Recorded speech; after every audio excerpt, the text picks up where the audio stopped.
Welcome to Buy Spares. In this video we will show you how to repair the inner door glass on a cooker.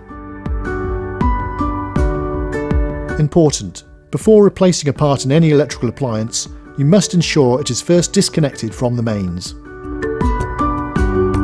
Cookers that have side opening doors like this often have a simple inner door glass that can be lifted out for cleaning.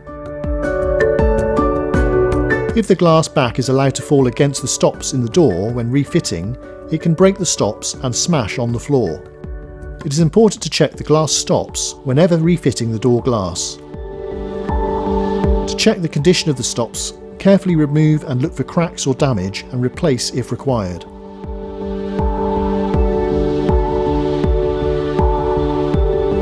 Simply push the stops into the holes in the slots and then gently lower the glass carefully into position,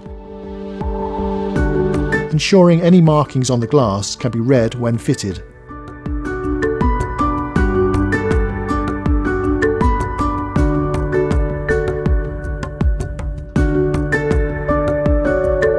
For all the spares you need, visit the Buy Spares website.